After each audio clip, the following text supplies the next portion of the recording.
In Japan, the 8 most industrialized countries in the world are discussing the food crisis and climate change. The G8 countries have agreed to reduce their emissions by at least 50%. We're being hit by a tsunami of CO2, an increase in carbon dioxide that's causing global warming. And the worst is still to come. There will come a time when there won't be any more oil, no more gas in the gas stations. That's where we're heading. What's at stake here is not only the world as we know it, but also the world of the future. What if we did things differently? What if we started thinking about why we're doing things? Emissions should be reduced by 80%. Basically, it's petroleum. What we eat is petroleum. We live in a finite world, so our economy can't keep growing forever.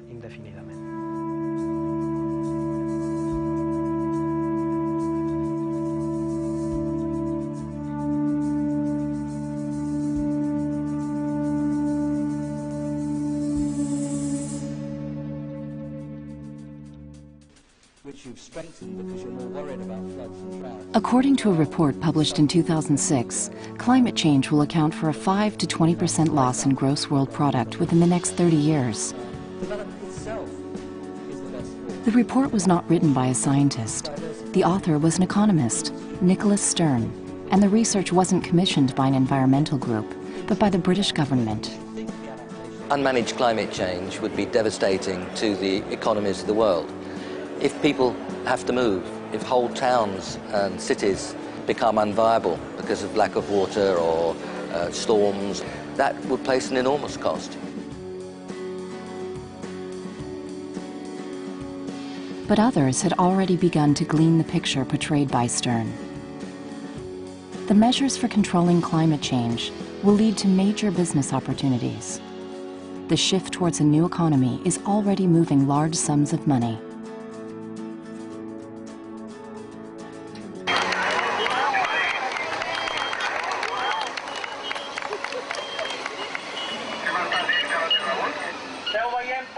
This is the Z March, an electric vehicle march. These cars don't pollute or make noise. This is the first gathering that's open to all electric vehicle owners. As you can see, there's another way of getting around Barcelona.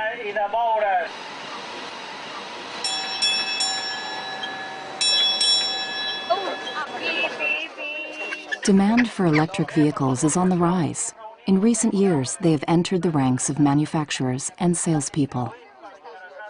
This is the only car that can get a license. You can drive it on the highway. It's got a reasonably good range and a good top speed. I think it's very good value. Sounds very PC, but what's the price? The price for the standard model for personal use starts at about 10,000, with license plates and paperwork included. A full charge costs 76 euro cents. That means that this car uses 1 euro cent per kilometer.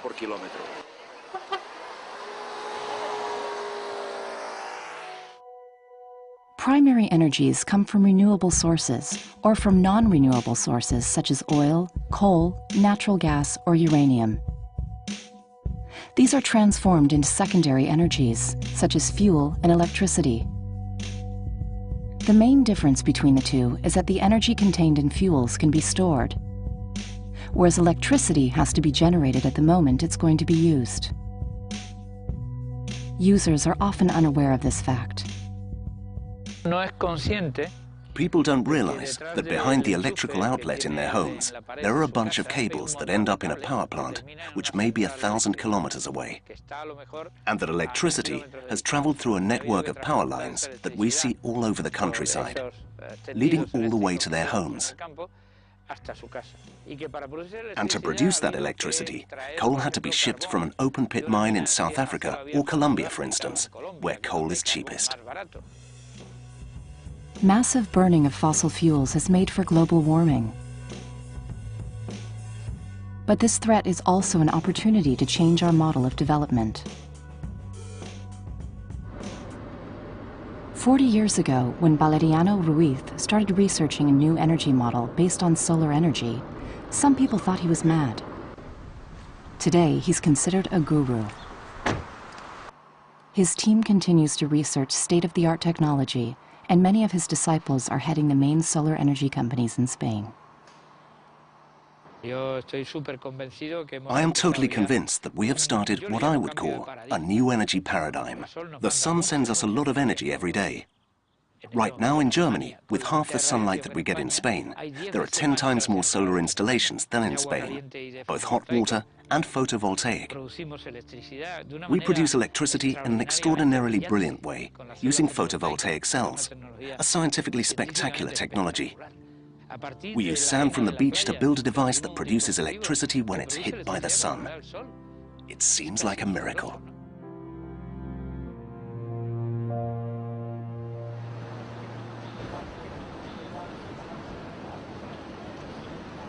Jordi Miralles belongs to the Terra Foundation and is starting a journey that will have minimal carbon emissions.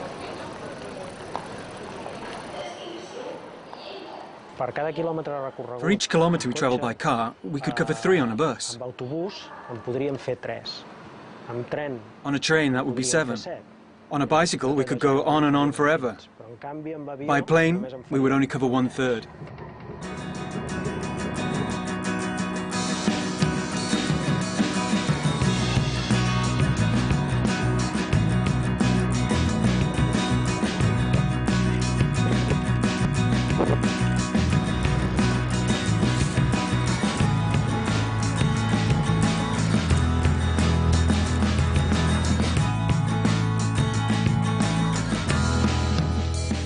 Hi, Ricard. Hello, Jordi. What's up, Ricard? At Mas Lluerna, Ricard Guiu and his wife have been taking in tourists with an interest in an alternative lifestyle for 16 years. Their only source of energy is solar.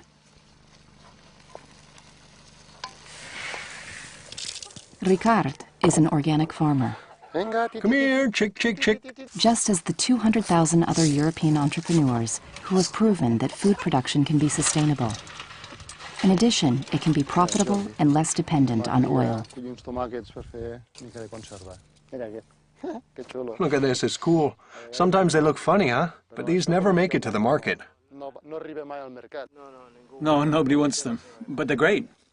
Yeah, another one. Basically, it's petroleum. What we eat is petroleum. How can you know what it tastes like if you've never tasted its real flavor? Since organic farming is less dependent on oil, if we look at the global costs, it's far more profitable than chemical farming. For example, if you've got a hectare of apple trees, you'll need 350 liters of diesel fuel just to harvest them. That isn't even counting the packaging that's used for the fruit, and shipping, and refrigeration. You can see that it really involves an enormous amount of energy units in fossil fuels.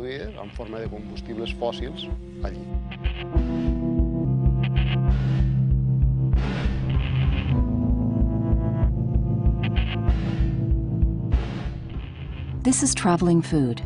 For example, Spain imports 330,000 kilos of chicken a day and exports 205,000. In 2003, 80,000 tons of potatoes were imported from the UK, and 26,000 were exported to the UK as well.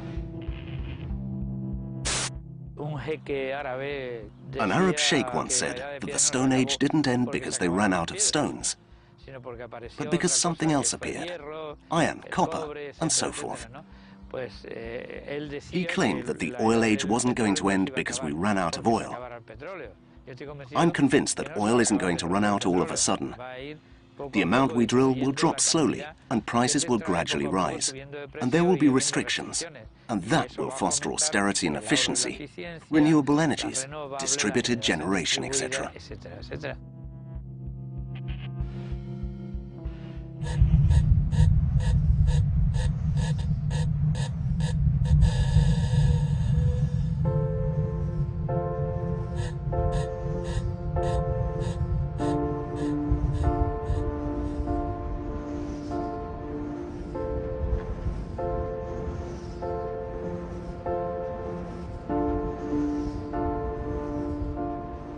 €11 billion have been invested in the wind sector in Europe alone.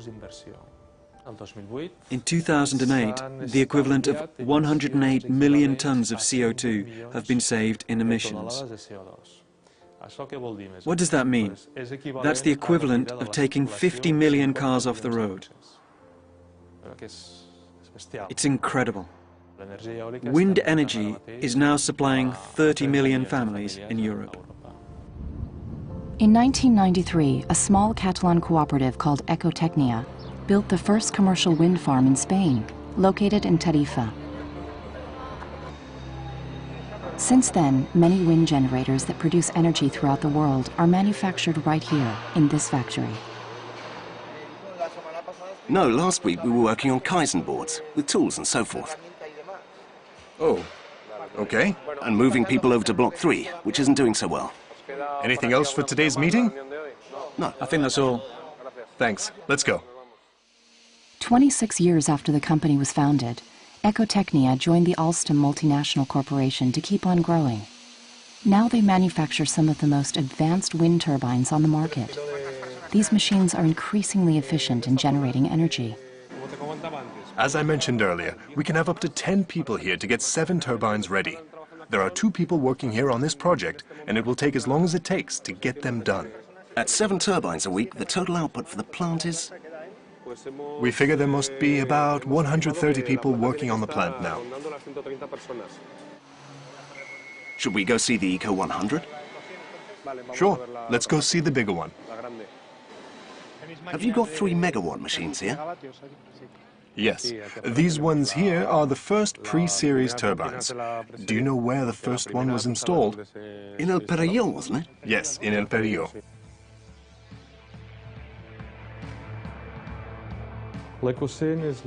Eco 100 is the latest generation turbine we've designed and built. Its nominal power is 3 megawatts. To give you an idea, this turbine could provide enough energy for a town with a population of 8,000. A single turbine. Where are these turbines going? These are headed to a wind farm in France, Lévis-Moulin. They're the first 6 pre-series turbines we made, and they're all going to France. How much has the turbine's weight changed in the end? This is a small one. It weighs 67 tons. With everything installed, it weighs about 135 tons. The climate is naturally variable. It's a spiky beast. The Kyoto Protocol proposes to have greenhouse gas emissions reduced by 5.2% between 2008 and 2012. The carbon market is one of the tools for reducing emissions. Each country is assigned a certain amount of carbon credits. Each credit is the equivalent of a ton of carbon dioxide. Each country distributes the credits free of charge among its companies. We take a country and say, look, this is how much you can emit. That country takes its groups that are emitting CO2 and tells them, listen, you can only have this much. The company takes that amount and knows what its limit is, the cap on its emissions. The company that exceeds its cap has to buy credits from other more efficient or less productive companies that have a surplus of credits. The night before, the website of the White House The new market has generated a major business. clearly done overnight. Right? Some are in it because the system gives them no choice. Others are seeking profits. It appears that 30% of all emissions are related to the energy sector. We're one of the main causes of the problem, but we're also one of the main agents in solving it, because depending on the fuel we use to generate our energy, the amount of greenhouse gases we release varies enormously.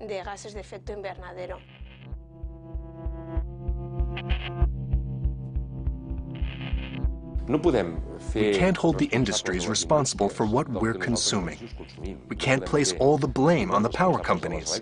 Our lifestyle, the things we do every day, are what's making for global warming. Me too, 5,000. More! More!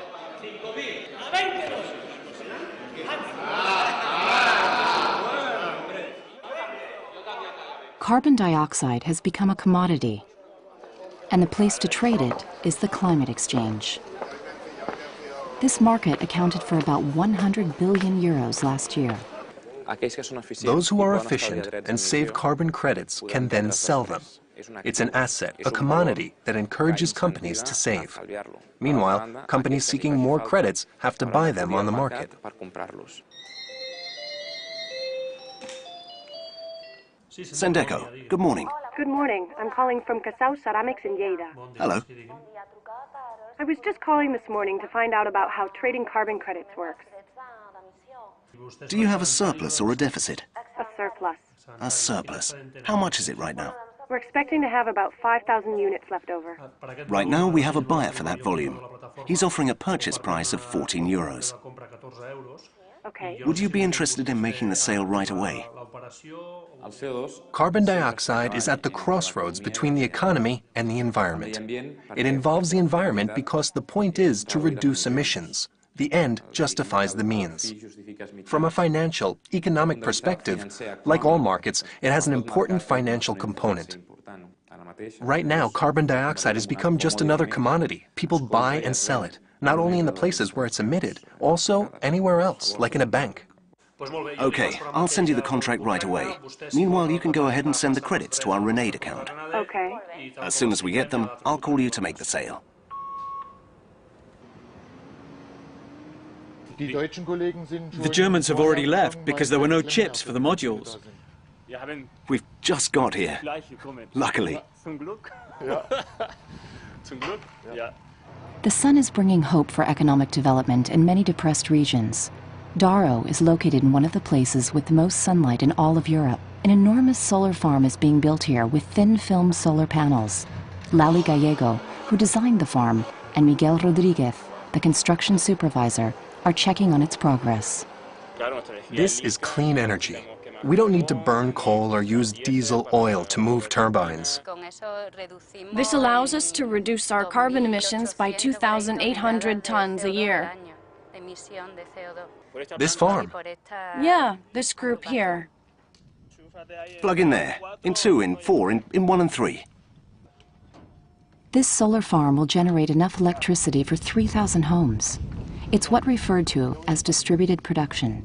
Until now, energy was produced in big power plants and traveled across the whole country until it reached the consumer. Distributed production is like the internet of energy. Consumers can also be producers. The system is becoming much more democratic. We all produce and we all consume, or we all consume and we all produce.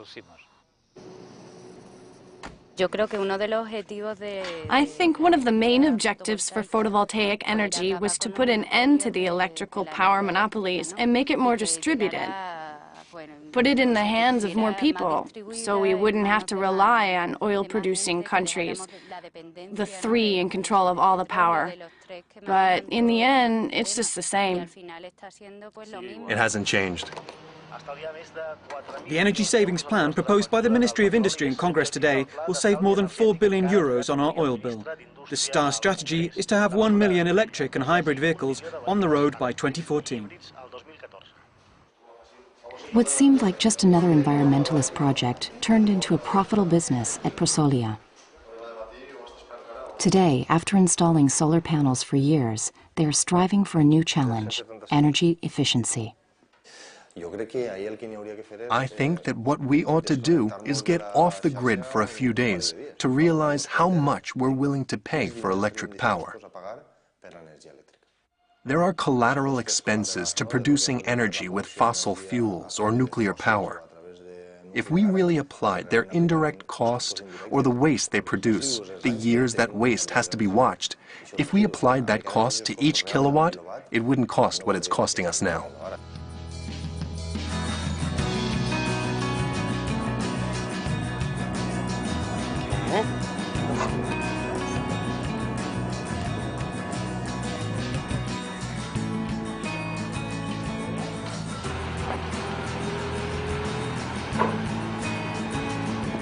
Hi, Irene. The struggle against global warming has also reached the construction industry in the form of a new product: bioclimatic buildings. This is what we have at Valdespartida. Hi, Jose. How are you? Where should I leave this? Over here? Right here. The main feature is the use of glassed-in balconies to take advantage of heat in the winter.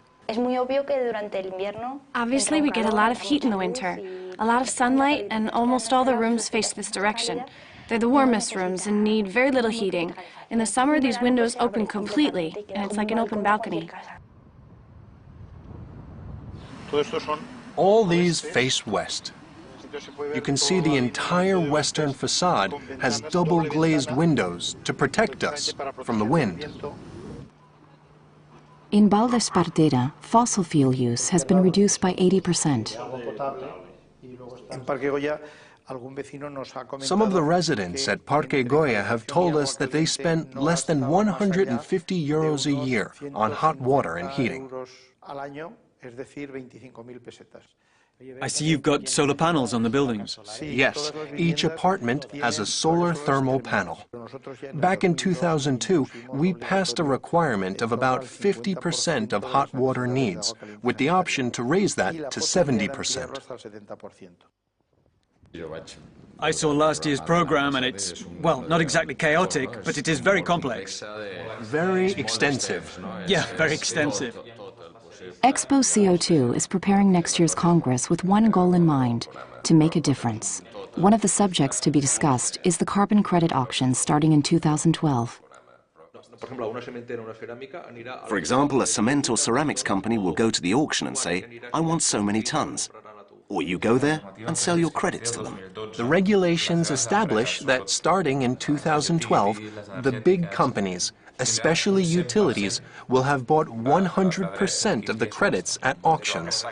But the small companies will have a hard time buying after 2012. UN security officers threw several activists out of house. Ever since the beginning of carbon trading, some organizations have been strongly opposed to it. They belong to the Durban Group for Climate Justice and consider that the carbon trading will benefit those seeking profit, but will not slow down global warming.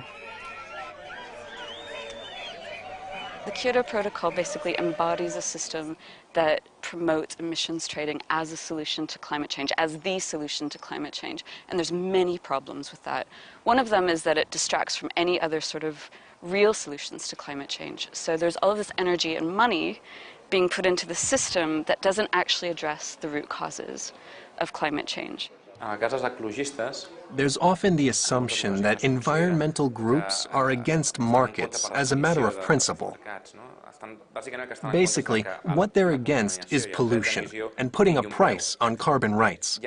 There are other systems that haven't proven as reliable or effective so far. If we want to reduce emissions, then we have to reduce emissions, and that means keeping fossil fuels in the ground. And that means looking for alternatives and solutions.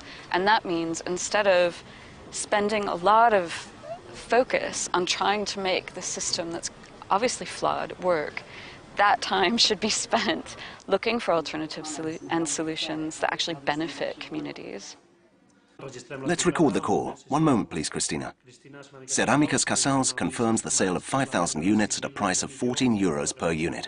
Today, March the 6th. Right. The sale has gone through. In about a week, you'll receive the bank transfer to your account, okay? Just as it says in the contract. Perfect. Okay. Thanks. Bye. Thanks. A few years ago, this paper factory installed a cogeneration system. Now that it has become more efficient, it has carbon credits to sell. What happened to us at the beginning was that we had surplus carbon credits, and the market price had plummeted.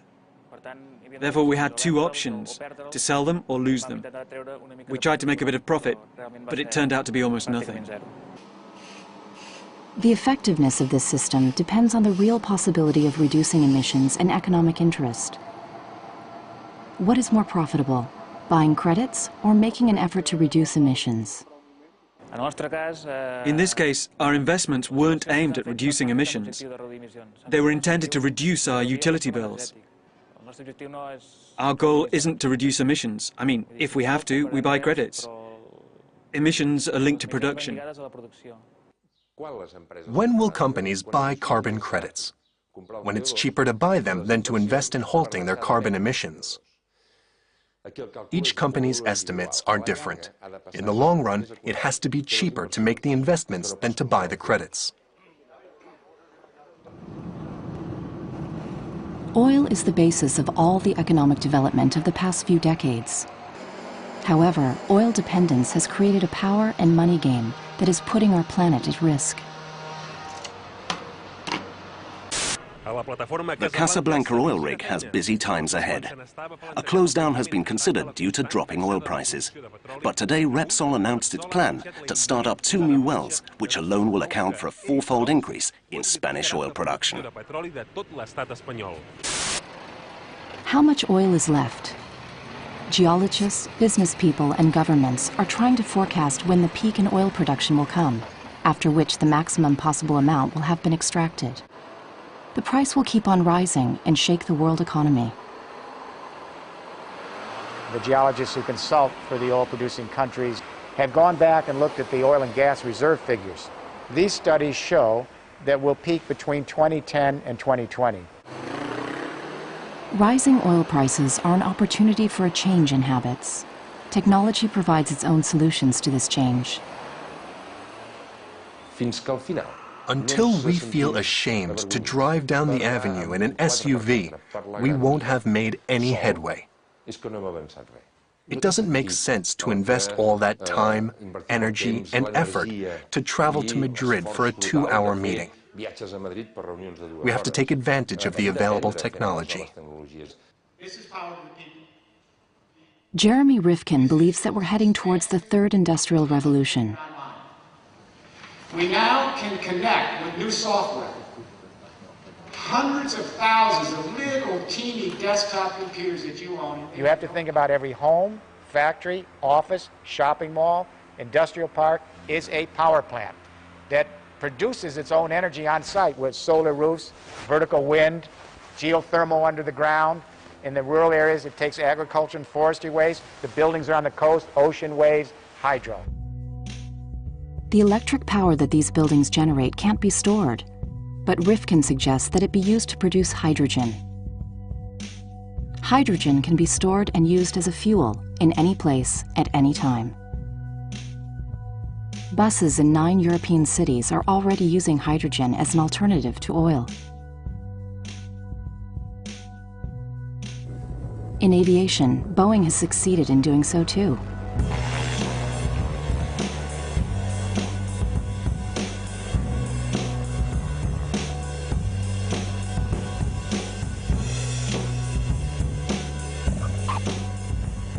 But Rifkin's project ventures even further. He suggests that all citizens become producers and share energy through a smart grid. This is the biggest extension of capitalism in history, because now everybody becomes a utility and a power player, and we have power to the people. This is your time. Thank you.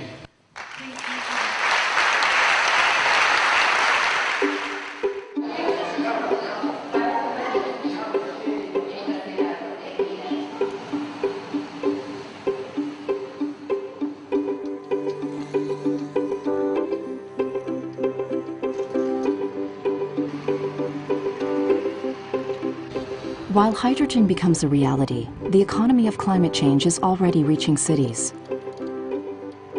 Alternative fuels, public transportation, and the return of a classic, the bicycle. In Barcelona, bicycles are used more than streetcars or trains.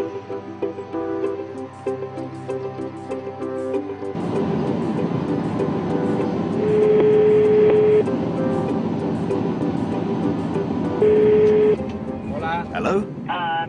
Hi, I'm calling from the Environmental Department at the Rose City Council. You sent me a quote and I'd like to buy them now. Okay, right. We got the grant. You said you could hold that price for me. Yes. I'm not sure whether the parking racks were included, but I'll stick to whatever quote I gave you. I'll also give you the price for the pole so you can decide. Okay. Okay. Eduard Sentís started making bicycle parking racks in Rubí. Now he's designed a bicycle for public use that reduces maintenance costs by 80%. This cost is what most of the objections to public bike systems are aimed at. Here, take a look at this. But I suppose that has nothing to do with it. Bicycles are sustainable by definition. They don't consume anything. But the entire project has to be sustainable. It isn't enough to get bicycles out there because they're sustainable if they're not economically viable. You have to consider the big picture.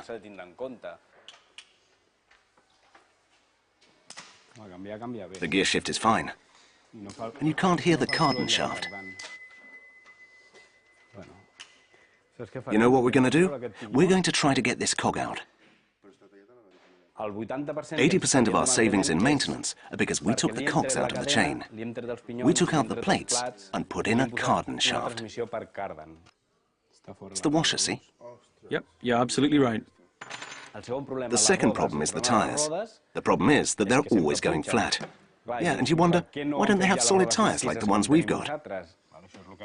That's what we've got to make sure, that it's got the right firmness, as if it were filled with air.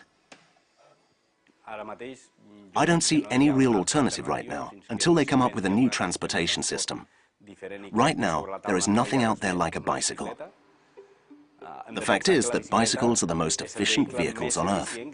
No vehicle can go so far on so little energy. Bicycles have become so popular that European cities are proposing to use them for 15% of their transportation by the year 2020. The effort is aimed at changing our mobility patterns, focusing on moving people instead of vehicles.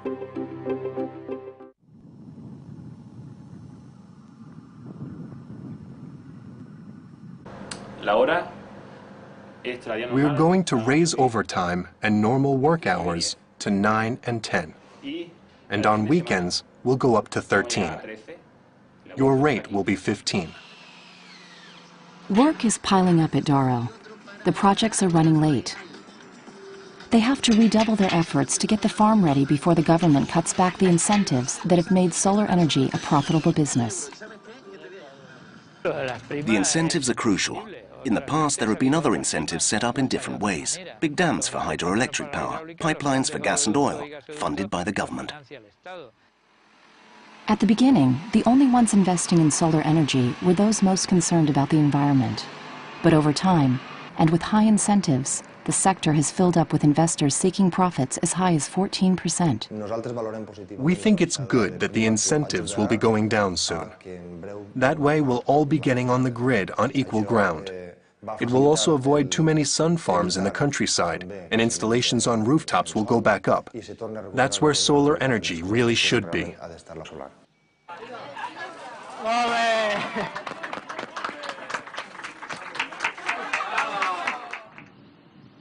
The Carmel market in Barcelona was one of the first to cover its roof with solar panels, applying a model of people's capitalism that gave its benefits to local citizens. It's been 2 years since the panels were installed, and the idea is to spread out to other rooftops.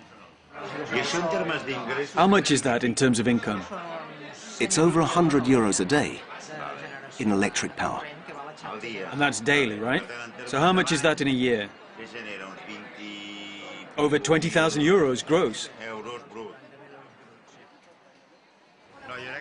I think it's a good idea to work these things in. The same thing we're doing now in cemeteries, installing these devices. We tend to think of renewable energy sources in terms of major projects. Windmills, huge solar farms like the ones in this country. And these large-scale projects might seem to be beyond our means. But we can actually install panels on many rooftops, many residential buildings in this country. The new energy system means that I can install a 9-kilowatt photovoltaic system in my home and sell that power. Granted, I won't get rich, but now citizens can install photovoltaic systems in their homes and make money with them, not only the major companies.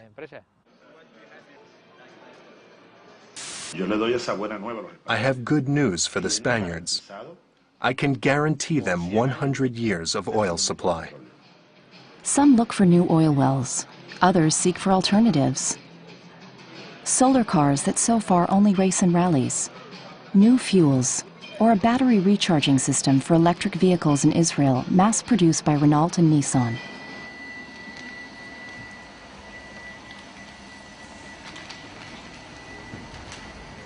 Electric cars have existed for years, but now the major automobile manufacturers are in a race to come up with a new model, a new hope for the industry. Today's society doesn't want a vehicle like the one that I'm driving, that reaches 65 kilometers an hour and has a limited range. In our society, people want to go fast, at least at 120 kilometers an hour. They want power, and that's what the manufacturers are looking into. Giuseppe Bubé was one of the first people who owned an electric car here. He also promotes bicycle use. Meanwhile, the first fast electric vehicles are reaching the market, and recharging networks are being set up in cities. I'm not getting off. As soon as it becomes a business, just as it has done with wind and solar energy, the big companies will join in, and then it'll get off the ground. Today, Ford loans motors to high schools in the area so students can learn how they work. 20% of the motors being manufactured in this plant in Valencia can work either with gasoline or with ethanol. Most are for the Swedish market. The vehicle is available. So is the fuel. And the second-generation fuel will be available in much larger amounts very soon. It's a logistical issue, and depends on the government taking a more positive approach and reinforcing its message to the general public. The team of Ford engineers is visiting one of the few plants in the world researching how to produce second-generation ethanol.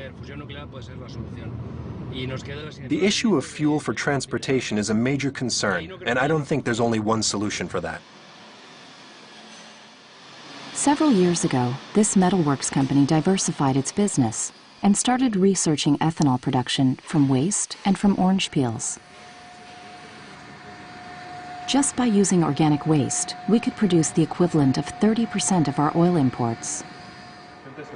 Vicente, based on the information you've got, when do you estimate plants could actually be operating, and who do you think will manage them? I think the first real plant will be operating in 12 months.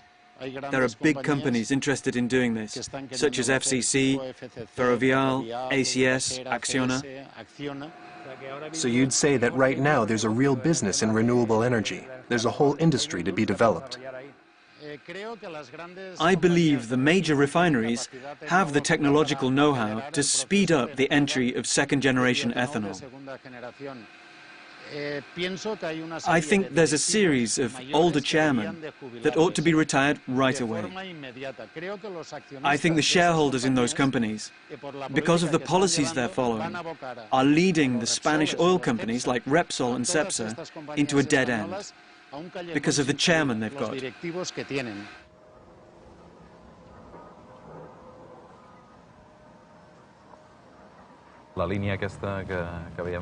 This power line has been built specifically to distribute the energy from all the wind farms that are going to be set up here in Terra Alta. We'll be producing about 250 megawatts. That's about 5 wind farms, more or less.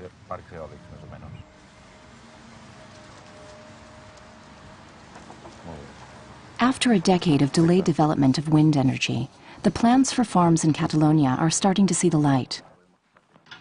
The Caseras farm, among others, will be tapping into the Ebro wind. Altogether, they will generate the equivalent of a nuclear power plant. Which wind turbine is going here? A V90. It's got an 80-meter hub height and a rotor with a 90-meter diameter. Fersa is one of the Catalan companies that have turned wind energy into a business. Now they're a part of a new green industry and install wind farms all over the world. Most people are happy because it brings new life into the area. It also brings in new jobs that are stable, safe and highly qualified. And that's good.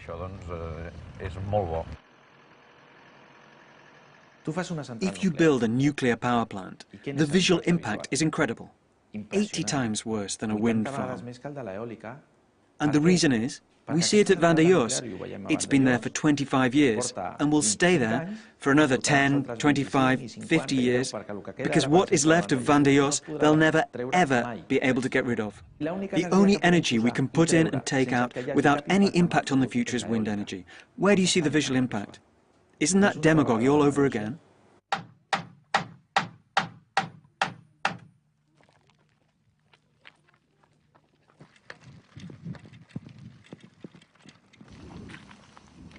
Hey, Iñaki, long time no see. How are you? Here I am at TIA, a place for life and health. Can I have a look around? One of the alternatives some people support for the new economy is lower energy use. This alternative research workshop, TIA, practices a simple lifestyle that is respectful towards the environment. One of their efforts is in bioconstruction, proposed by the architect Iñaki Urquía. Basically, the idea is to use natural materials, materials that we find in nature with little processing and that don't require much manufacturing cost.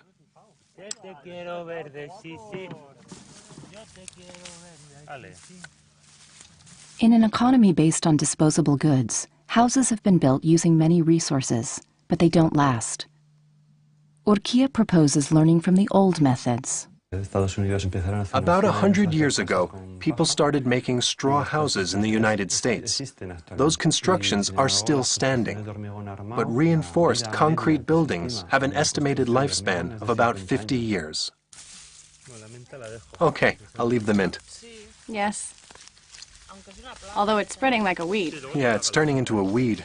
The only thing that would really do away with the problems in the world is getting rid of our egos, our own selfishness, our urge to get more and more things, our greed to have more and more.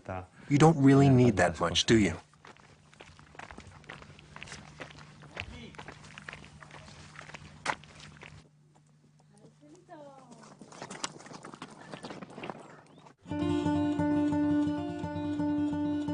So that companies can compensate for their emissions, the Kyoto Protocol has introduced the Clean Development Mechanisms. CDMs enable companies to carry out sustainable projects in developing countries. In exchange for these investments, companies earn carbon credits that they can sell in their countries and that help offset their own emissions. The cost of promoting a CDM is always lower than buying credits on the market, because you save on intermediaries, such as banks or brokers. It's much cheaper, practically half the amount. But CDMs have their dark side too. One example is the eucalyptus plantations in Minas Gerais, Brazil. The World Bank includes the project in its carbon fund, which grants credits to counter carbon emissions. Local residents voice their criticisms of the effects of this CDM on their land in a documentary. Plantar is a company that creates eucalyptus plantations in Brazil and then burns them to create charcoal, which is then used to make pig iron, which is then used to make steel. Plantar has only been here in this district for 4 years. 6 springs have dried up in this area since then. Projects like these provide companies with carbon credits that they then trade on the carbon market. The debate is between those who believe CDMs damage local populations and those who view them as opportunities for development. Who is benefiting from these projects? It's obviously the companies and the brokers and the shareholders and the stock market and the multinationals and the governments that are making a lot of profit. Sustainable development is development, and it's sustainable. What we can't do is prioritize sustainability over development, because we go back to the Dark Ages. Nor can we pursue development at any price. I think it depends on how we define development.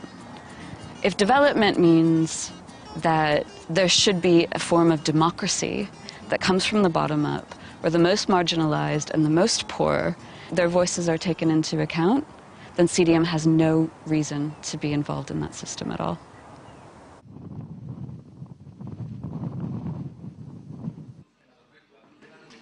The El Colgas thermopower plant produces electric power from coal gas.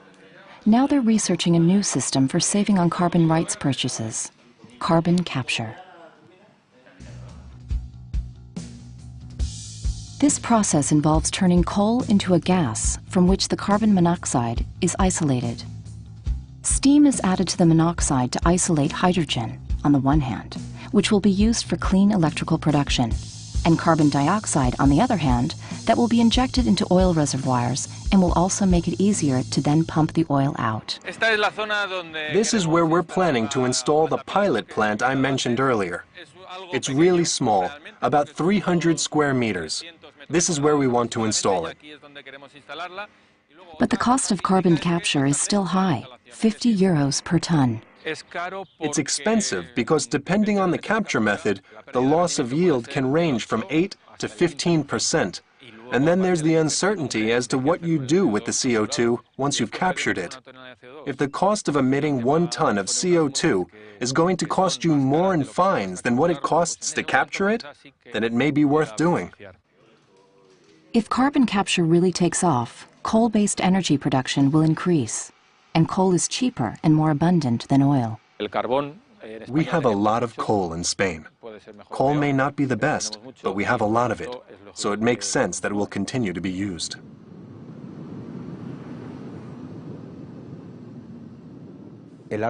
Trees precede civilizations. Civilizations are followed by deserts. Civilizations have always emerged around trees. When they managed to cut them all down, that civilization happened to disappear. You've got to give me one of those responsibility brochures. I must remember to take one. The economy of global warming has boosted an ancient business, tree farming. The idea is to produce top-quality wood for the industry and a benefit for the clients who buy the trees. Hi, how was your trip? Fine, thank you. How are you? How are you doing? Pretty good, thanks. What exactly does your campaign involve? One product, one tree. One product, one tree. Here are the different varieties we've used. How many? Well, about 80. In recent years, Maderas Nobles has gone a step further. Now it also creates forests for companies that offer to plant a tree for their customers to offset their emissions. There are about 80 hectares here. The area I'd like to suggest to you is that one over there. That's about 40 hectares. There will be a 60 to 70,000 tree area for Volkswagen. There goes Volkswagen. There goes Volkswagen. I was suggesting that you go to that slope across from here, facing northeast, with about 10 or 15 hectares for the 10,000 trees you've ordered, and planning another 10 or 15,000. Perfect. Investors get a 7 to 8% profit. In addition, these are organic, sustainable plantations that absorb the CO2 in the atmosphere. I believe that in other historical periods, the economy could grow in any direction it wanted, because everything seemed endless. There were unlimited raw materials. That was the pattern that marked economic history over the past 2 centuries. Either we change it, or the economy will collapse.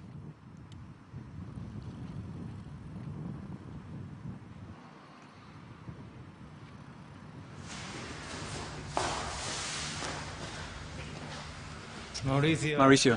How are you?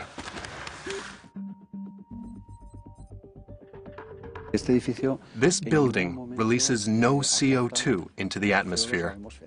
None.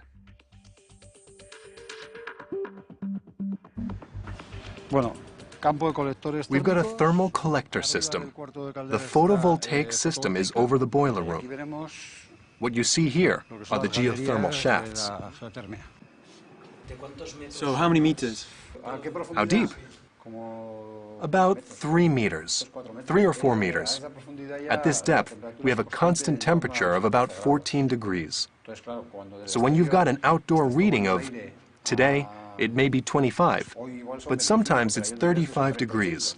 The air down here circulates at 14 degrees.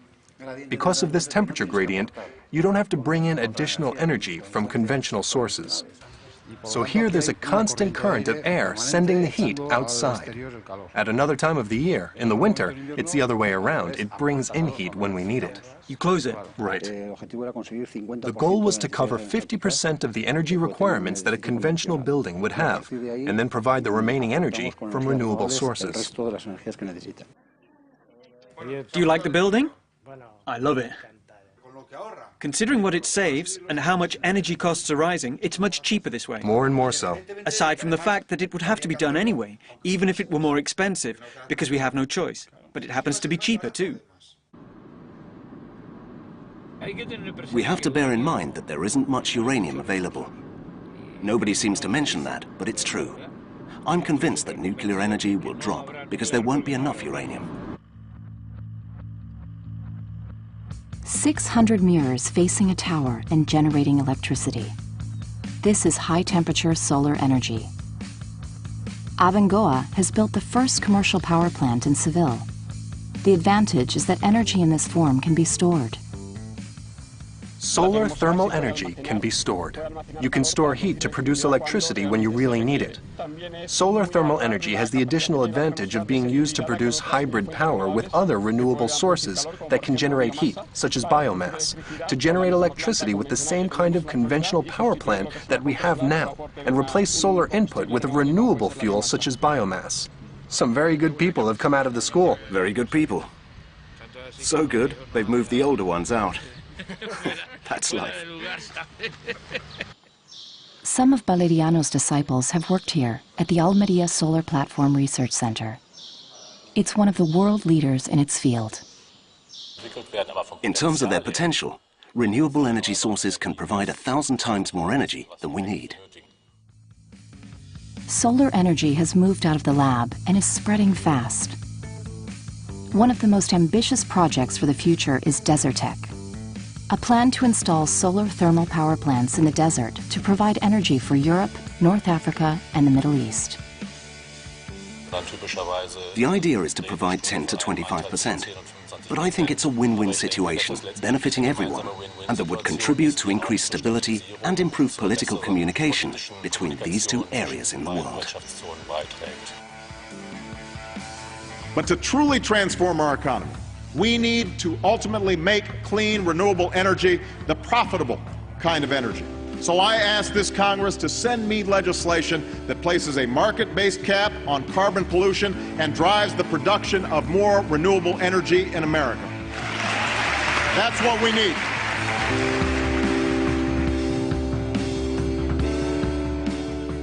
The fact that Obama has mentioned wind technology, made in Spain to boot, clearly will help us move into the US market.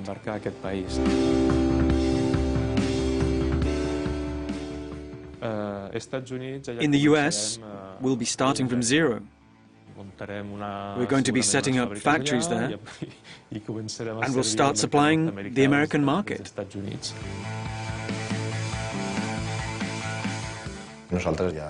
We've already opened an office in the US. They'll be setting up photovoltaic systems. It's strategic for their national security. That's what the Defense Department is advising Obama to do. The idea is to set up photovoltaic systems to decentralize energy and not have as many problems in the event of an attack on a nuclear power plant, for instance. That can have a domino effect and tumble down the existing power grid.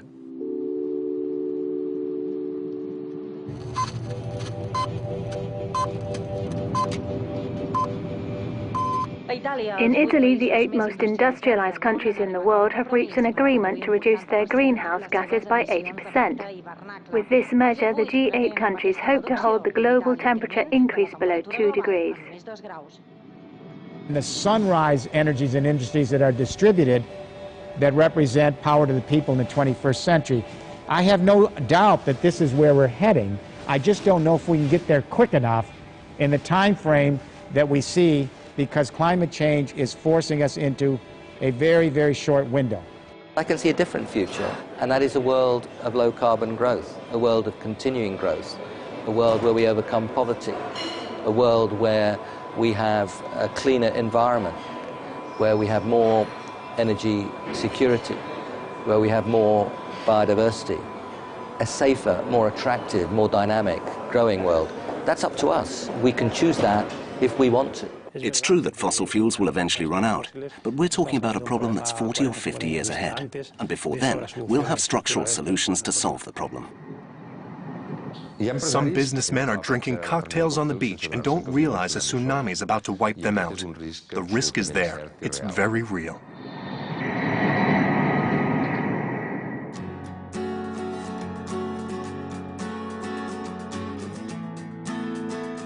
The issue is no longer the future, it's the present. Human beings are on an environmental frontier that offers a promising economy for those on the forefront. It may be a revolution, a potential and necessary change that is already upon us. You can create a truly solid alternative economy that faces the times to come, because the economy isn't going to be able to grow in any other direction. A crisis? Yes, but a crisis to transform. Will it be easy? No, not at all. Changes are never easy. Will it be positive? It has to be. I prefer a kind of change where we fall in love with our planet, instead of waiting to have masses of people suffering the consequences of our current lack of awareness. The model we have is what's driven us to this situation. I guess we'll have to think about what Einstein said, right? If you want to change, don't keep on doing the same things. So it seems reasonable to think about doing something different.